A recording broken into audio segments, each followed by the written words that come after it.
Ready po. One, two, three. Okay na po. Thank you po. Okay, thank you very much. Praise the Lord. Meron ba kayong nais itanong o klaruhin o sabihin pa? Anyway, katulad ng mga announcement ko sa inyo, sa next week ay pupunta muna tayo sa Study of Genesis. Alam ko marami kayong matututunan doon, pero babalikan din natin itong Bible survey. Sa New Testament na po tayo sa pagkakataong yan pagkatapos ng 15 videos tungkol sa Genesis. Ayan, marami po yon. 3 weeks din yon. Maliban na lang kung mag-request kayo na daladalawhin na, nasa sa inyo po yon.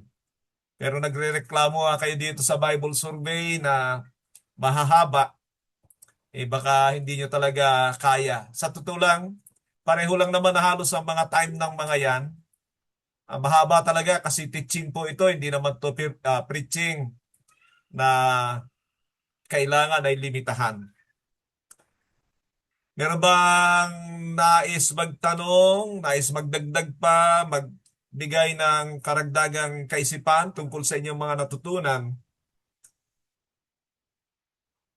Kung wala po ay ang oras natin ay 8:51. Magbibigay lang ako sa inyo ng ilang kaisipan. Ang isa sa mga bagay na paulit-ulit kong naririnig sa inyo ay tungkol kay Amos, lalo na doon sa kanyang kalalagayan ng tawagin ng Diyos na propeta. At sinabi ko na sigurado ay may nakita ang Panginoon sa kanya. Sa bagay na yan ay maalala ko yung nasa aklat ng 2 Timothy chapter 2 verse 21. 2 Timothy 2:21, ganito ang sabi. Sabi niya, those who cleanse themselves from the later will be instrument for special purposes, made holy, useful to the master, and prepared to do any good work. Diyan ay makikita natin na pag nakita talaga ng Panginoon sa buhay natin na meron tayong sikreto na pagnanais na maging maayos sa Kanya, sa Kanyang mata, ay meron talagang gagawin ang Panginoon. At katulad ni Amos, ay bigla na lang siyang tawagin na magsalita o tagapagsalita ng Diyos sa panahon na napakadelikado, ang dami talagang makakalaban, pero wala namang panahon na kapag ka ikaw ay nasa isang katotohanan o kapag ka ikaw ay nasa katotohanan, walang panahon na hindi ka mapapatrobol sa mundong ito. Kaya lang, ang church talaga sa ating kapanahunan ay iba na, masyado na itong nagkakompromiso, ayaw maka-offend ng katotohanan dahil sigurado ganun din ang kanilang puso. They don't want to be offended by the truth. So hindi rin sila gagamit ng nakaka-offend, and they became Democrats. Ibig sabihin ay nakikisayaw lang sa takbo ng sanlibutan.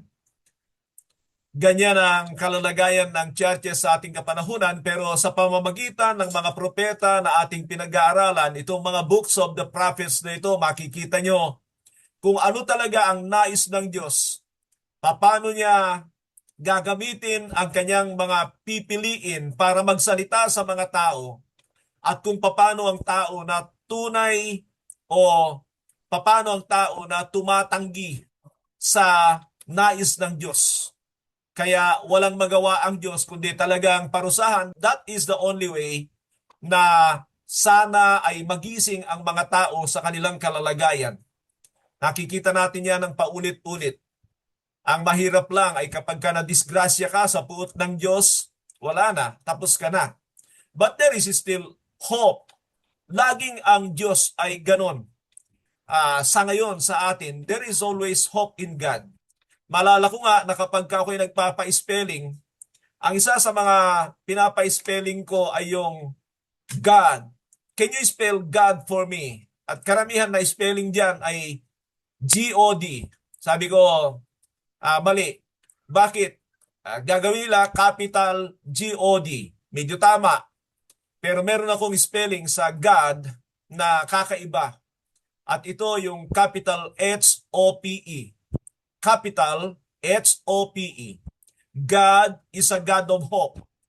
Pero nakita natin sa mga propeta na siya ay pag-asa lamang ng mga tao na handang magsisi, handang magbago mula sa kanilang masamang pamumuhay, because unless you repent, sabi nga ng Panginoon, you too will likewise perish. Luke chapter 13, 3 and 5. Kung hindi ka magsisisi, walang magawa ang Diyos. Hindi kayang iligtas ng Diyos ang taong hindi nagsisisi o ayaw magbago o umalis sa kanyang pagkakasala. Meron po akong ibabahagi sa inyo ngayong gabi na katulad ng ating pinag-uusapan tungkol kay Amos. Kasi yun ang paulit-ulit kong narinig sa inyo at nais kong gamitin itong aklat ng John chapter 1. John chapter 1, beginning verse 43 to 51. Kung meron kayong mga Biblia, tingnan po ninyo mga kapatid, i-develop nyo ito. Maganda itong mensahe rito at titingnan nyo, ang ganda ng ipinapakita sa akin ng Panginoon, pero tinitingnan ko yung online, iba ang kanyang ipinapakita. Well, nandun naman yung katotohanan sa online, pero hindi talaga yung malalim na parang kapahayagan ng banal na espiritu. Mababaw yung ipinapakita ng online. So basahin ko sa inyo, beginning verse 43. The next day, Jesus decided to leave for Galilee. Finding Philip, he said, "Follow me."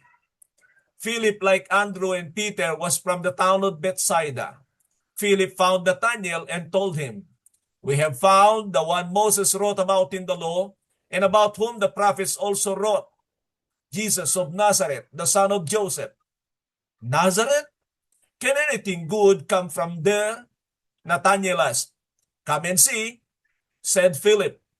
Then Jesus saw Nathanael approaching. He said to him, "Here is a true Israelite in whom there is no deceit." "How do you know me?" Nathanael asked. Jesus answered, "I saw you while you were still under the fig tree before Philip called you." Then Nathanael declared, "Rabbi, you are the Son of God. You are the King of Israel." Jesus said, "You believe because I told you I saw you under the fig tree. You will see greater things than that." Then he added, "Very truly I tell you, you will see heaven open and the angels of God ascending and descending on the Son of Man." Ang Panginoon sa panahong ito ay naghahanap ng kanyang mga alagad. He was praying to God the Father. He was directed by the Holy Spirit. Makikita natin yan sa buhay ng Panginoon. As long as you do the will of God in His way, talagang hindi ka mawawala sa kalooban ng Panginoon. So, ganyan ang Panginoon nung siya'y nabubuhay na katulad natin. And He already found Peter and Philip dito. Of course, marahil sila yung mga dati ay alagad ni John the Baptist, na nung sabihin ni John the Baptist, "Look, the Lamb of God who takes away the sin of the world." Ang dalawang ito ay sumama sa Panginoon. Pero hindi pa ito yung panahon na talagang sila ay nagpasya na sasama na. Sumasama-sama lang sila. Ang tunay na pagsama ni Peter ay makikita sa pangatlong pagkakataon na kinatagpo siya ng Panginoon sa Luke chapter 5. Ayokong pasadahan yon. Ang nais kong makita natin dito na itong dalawang ito, bagamat sila'y baguhan, ay makikita ang sabi ng 45, Philip found Nathanael and told him, "We have found the Moses wrote about in the law, and about whom the prophets also wrote, Jesus of Nazareth, the son of Joseph." Si Philip, una sa lahat, ay nakatagpo na ng Panginoon. And he believed in the Son of God. Hindi niya kailangan magpakadalubhasa, pero meron siyang tanim. Siya ay agad na gumawa ng hakbang na alam niya na valuable yung kanyang natagpuan. Alam niya na mahalaga yung kanyang nakilala, sabihin na natin, ang Panginoon Jesucristo. And so anong gagawin mo if you have the answer for every need, problem, and anything that a person needs? Anong gagawin mo kung nakatagpo mo ang Panginoon? That's my point, mga kapatid. Anong gagawin mo? Itatago mo? Mga kapatid, mali yun. Bawal yun sa Kristyanismo. na itatago mo ang iyong nakamtan na maganda. Malala ko lang diyan sa Old Testament, sa panahon ni Haring Ahab, na there was a time na taggutom at may 4 na kitongin na kinasangkapan ng Diyos para ipaalam na magkakaroon ng solusyon ang kanilang problema.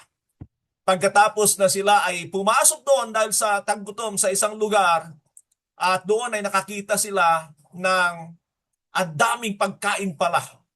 Ang ginawa ng 4 na kitongin na ito, sila ay namalita. Malala niyo ba yung mga pastol na dumalaw sa sanggol na Jesus? Ano ang kanilang ginawa? Ipinamalita nila. And that is supposed to be our lives as one who have encountered, genuine encounter with the Lord. But anyway, so sinabi ni Philip ito sa kanyang kakilala na alam niya na si Philip ay hindi siya tao ng templo. Pero alam niya na si Philip ay naghahanap ng katotohanan. Sometimes ay namamali tayo na ang mga tao na naghahanap sa Diyos ay nasa lugar ng simbahan, templo, o kung ano-ano pa. Akala natin sila yung totoo. But there are people there na naniniwala ko na naghahanap sa Diyos. Sila ay silent, nagmamatsyag, naghahanap. Pero katulad ni Nathaniel, ganyan si Nathaniel. Alam ni Philip na bagamat ito ay hindi taong templo, ay naghahanap sa Diyos. And so, nung makatagpo niya, ay sinabi niya, we have found the one Moses wrote about in the law and about the prophets, also wrote, Jesus of Nazareth, son of Joseph. Now, isang maganda kay Nathaniel, dahil sa siya ay naghahanap, naging interesado siya. Gayunpaman ay mali ang kanyang judgment na doon sa Nazareth ay walang tutubong mabuti. Minsan ay namamali tayo sa ating mga pananaw sa mata o kaya ay pagtingin ng mga bagay-bagay. Katulad nito, he has a wrong judgment about Nazareth. Kaya sabi niya, Nazareth, can anything good come from there? Meron bang mabuti na tutubo doon? Mga kapatid, God can raise up a man any place basta nakakita siya ng puso na naghahanap sa Kanya. And ang tanong sa atin ay, do you have a genuine heart na naghahanap talaga sa Diyos? O are you playing religiosity? Or are you playing religiosity? The best enemy of finding God, the best enemy of finding God is religiosity. Ulitin ko yan. Ang malaking kalaban ng tunay na paghahanap sa Diyos o pagkasumpong sa Diyos ay pagiging relihiyoso. What is religiosity? What is religiosity? Religiosity is you are trying to please man, looking for people for commendation. Naghahanap ka ng sasabihin ng tao, ay yan, taong yan, ako, napaka-religyoso niyan. I don't want that word religious. I want the word spiritual. Spirituality versus religiosity, big difference mga kapatid. So ito si Nathanael ay meron po itong puso na sikretong naghahanap sa Diyos. At alam nyo, hindi po palalagpasin ng Diyos ang pagkakataon na kung meron ka talaga na puso na naghahanap sa Diyos, hindi yan palalagpasin ng Diyos, katatagpuin niya yan. Tandaan niyo itong sinasabi ko mga kapatid, try to evaluate yourselves. Kung meron ka talagang totoo, very humble ka at your time na ikaw ay mag-isa, na talagang, Lord, ano ba talaga? Lord, kailan kita masumpungan? Nga lamang, mahirap dumating yan sa mga tao na kontento sa mundong ito. Ulitin ko yon. Mahirap dumating sa tao na kontento at naghahanap sa mundong ito ang masumpungan ang tunay na presensya ng Diyos. Si Nathanael ay meron pong puso na sa kanyang pag-isa, sikreto, ay naghahanap sa Diyos. Makikita natin yan. Sabi rito sa 46, Nazareth? Can anything good come from Nazareth? Nathanael asked. Alam nyo, katulad ni Habakuk, it's not wrong to question God.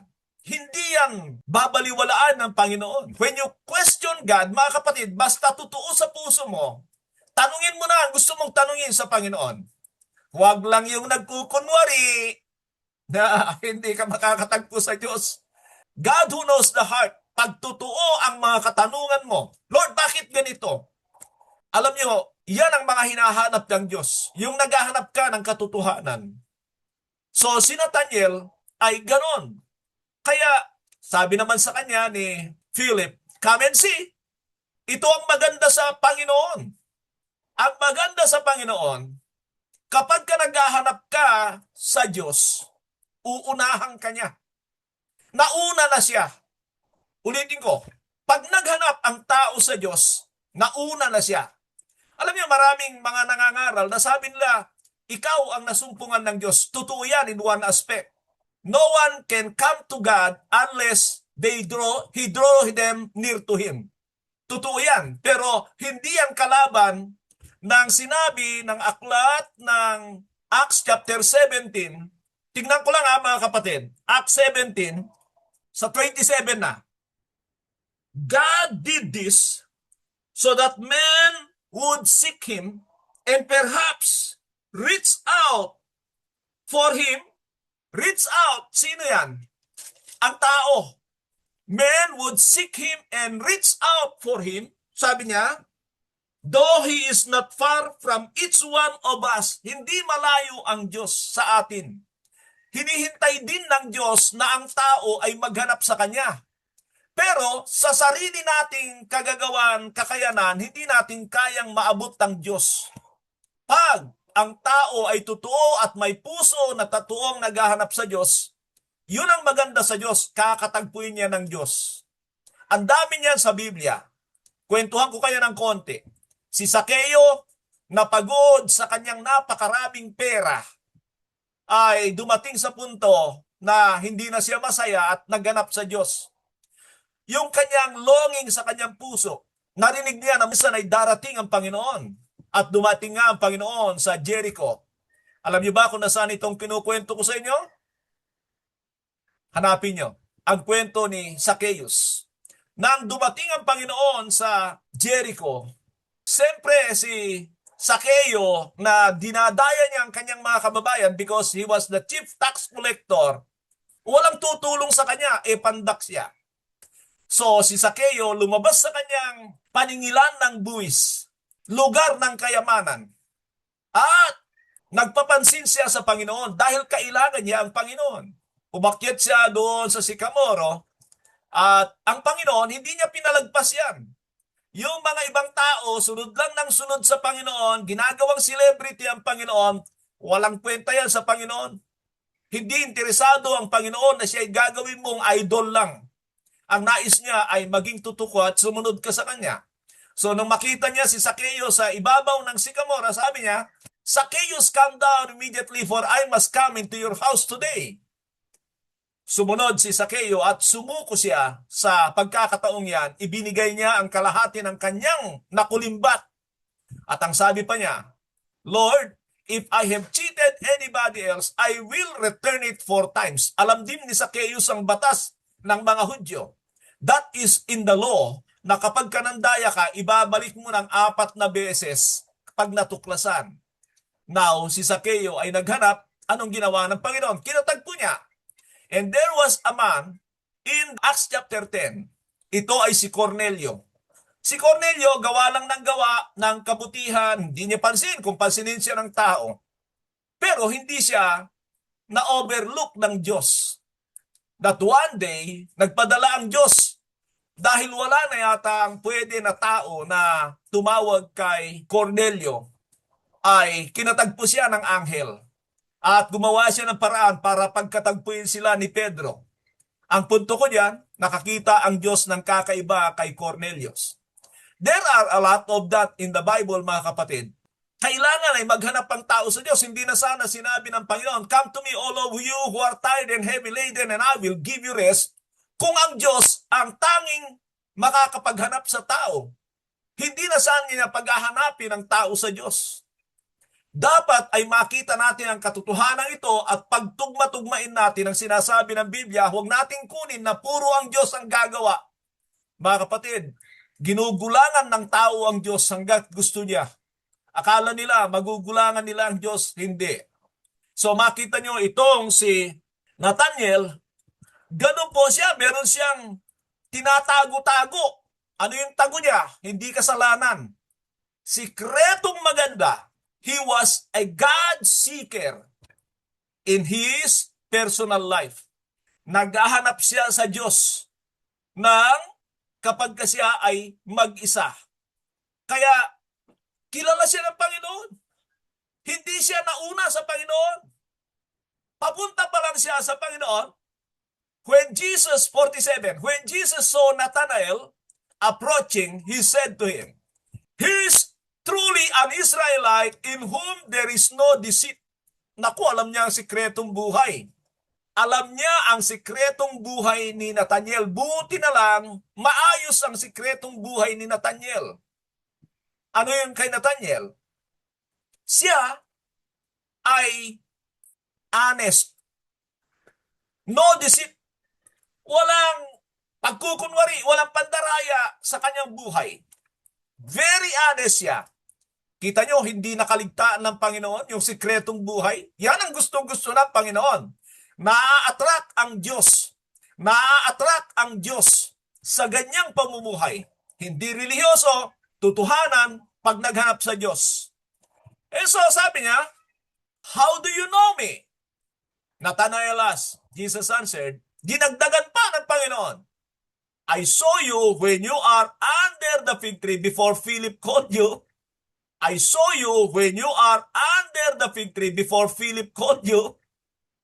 Baka sabihin nyo, may Diyos naman kasi siya. No, nag-ooperate diyan ang Holy Spirit na nasa Kanya. Yan ang paniniwala ko. Kung ayaw nyo maniwala, huwag natin pagkontra-kontrahin ang Biblia. Yun ang punto ko rito. So, dinagdagan pa ng Panginoon. I saw you even when you are under the fig tree before Philip called you. Biro mo, nagpapahinga lang doon. Malamang nagme-meditate na naman siya. Lord, kailan kaya ako makasumpong ng katotohanan? Grabe na ang mundong ito, Panginoon. Nawa po ay masumpungan ko ang katotohanan. Aba, yung mga ganon. Nako, napapalingon nun ang Diyos. Napapalingon nun ang Panginoon. So, yun ang sabi sa kanya. Nakita na kita, Philip. Nandun ka pala, nagme-meditate ka sa ilalim ng sikamoro. Nako, nakita na kita. And then sabi ni Philip, naku po, mga palatandaan nito, anak to ng Diyos, hindi ito basta-basta. Kaya sabi niya, "Lord, you are the Rabbi, you are the Son of God. You are the King of Israel. Ikaw na yung hinihintay namin." So, tingnan nyo, hindi nasumpungan ni Philip sa templo ang Panginoon. Hindi niya sumpungan sa lugar ng mga relihiyosong tao. Doon siya sa personal na pakikipagtagpo ng Panginoon sa kanya. Sabi ng Panginoon sa kanya sa verse 50, Jesus said, "You believe because I told you I saw you under the fig tree." Dadagdagan ko pa yan. Sabi niya, "You will see greater things." You will see greater things. Mga kapatid, when we begin to believe the Lord, alam niyo, mga alagad, hindi ka naman bibigyan ng Panginoon ng agaran ng ibuhos sa iyo ang kaalaman sa Kanya. Gradual yan. As much as you continue to seek the Lord, ang knowing God is gradual. Pero kung kontento ka na sa nalalaman mo, nag-i-stop na rin yan. Kontento ka na eh. Hindi ka na maghahanap. O baka meron dyan, kontento na lang sa kanyang kalalagayan. Mga kapatid, ako naniniwala ko, marami pa akong makakamtan, matatanggap at malalaman sa Panginoon. I'm not yet contented. I'm still seeking the Lord sa aking personal na buhay. So, tingnan nyo, sabi niya, you will see greater things than that. And then, sabi pa niya, very truly I tell you, you will see heaven open and the angels of God ascending and descending on the Son of Man. Ano ibig sabihin ng Panginoon diyan? Nakita ba yan ni Philip o ni Nathaniel? Mga kapatid, ang sinasabi ng Panginoon diyan, ipinapakita niya, hey, what you are seeing now is the one who was in the dream of Jacob at Bethel. That is God in the Old Testament. You will see greater things. Nakukuha niyo ba ang ibig ko sabihin, mga kapatid? Basahin ko sa inyo ang panaginip ni Jacob sa Bethel. Doon nang siya ay papatakas sa kanyang kapatid na si Esau, papunta siya sa kanyang tiyuhing si Laban para doon ay makapagtago ng kaunti dahil sa kanyang kalukuhan din. At sa kanyang paglalakbay ay nakatulog siya doon sa Bethel, nagunan siya ng bato at doon nagkaroon siya ng panaginip dito sa Genesis chapter 28. Pero umpisahan ko na lang sa 12. Sabi niya, he had a dream in which he saw his stairway resting on the earth, and it stopped reaching to heaven, and the angels of God were descending and ascending and descending on it. There above it stood the Lord, and he said, I am the Lord, the God of your father Abraham, and the God of Isaac. I will give you and your descendants the land on which you are lying. Mga kapatid, ang ipinapakita ko sa inyo, fulfillment ito. Nathanael, Philip, and whoever with them at that point, pinapakita ng Panginoon na fulfillment ito ng nasa kautusan. Yung panaginip, I am that, ako yon. Alam niyo, maraming ganyan sa New Testament. Minsan na hindi natin napapansin. Doon sa John chapter 12, ay minsan pinag-uusapan ng tungkol sa Panginoon. At sabi ng Panginoon, Isaiah was glad when he saw Jesus' glory. Kailan nakita ni Isaias ang kaluwalhatian ng Panginoong Yesus? Kailan lang siya? Ganyan ang akala ng marami sa Panginoon. Kailan lang itong Jesus na ito? Wala ka pang 50 years old. Pero alam niyo ba kung kailan yon? Basahin niyo ang Isaiah chapter 6. Diyan niyo makikita yung nakita ni Isaias ang kaluwalhatian ng Diyos. At yung pala, yun ang Panginoon in His glorious throne. Siya yun. Mga kapatid, honesty ay napakahalaga sa buhay natin. Never pretend, never lie, never impress people. Sabi nga ni Paul, if I am still trying to impress people, I cannot be a servant of God. Sana ay salita rin natin yan. Kung ini-impress ko lang ang tao, hindi ako maging alipin ng Diyos. Hindi ako maging lingkod ng Diyos. Dapat ay alam natin na walang ganyanan. Naku, tataguan ka ng presensya ng Diyos. If only you are seeking for approval of men, tataguan ka ng presensya ng Diyos. Do not impress anybody. Impress the Lord. Kaya nga si Kristo, nung siya magpasimulang magsalita, puro tungkol sa sikretong buhay ng tao. You have heard that it was said. But I tell you, iba ang kanyang kautusan. Ito ay tungkol sa sikreto nating buhay na nais na makita ng Diyos. Mga kapatid, paano natin nakikita ang kwentong ito? I-develop nyo ito. Ito ay wonderful message na pwede nyong gamitin sa inyong mga iglesia. Magandang gabi po. Thank you very much sa bawat isa. Katulad ng sabi ko, tayo ay pupunta muna sa aklat ng Genesis. Huwag kayong mawala ng pag-asa. Tinatakam ko lang kayo doon sa New Testament Bible Survey. Sasabihin ko sa inyo, grabe talaga ang New Testament Survey. Naranasan ko diyan ang lumuluha habang nag-aaral. Yun ang blessing ni God sa akin. Kaya naman hindi ako nagsasawa na magbigay ng panahon kasi kung hindi ako nagpagpapala sa aking ginagawa, bakit ako pipilitin, magpapakasaya? Nakakapagod, totoo po yun. Pero pag nandun ang joy mo sa iyong ginagawa, hindi ka talaga napapagal. So Praise the Joseph, Lord. balik na sa iyo. Sige po. Oras natin ay 9:22. Tayo po ay magwakas na. Ask ko po si Sister Mera to close us in prayer.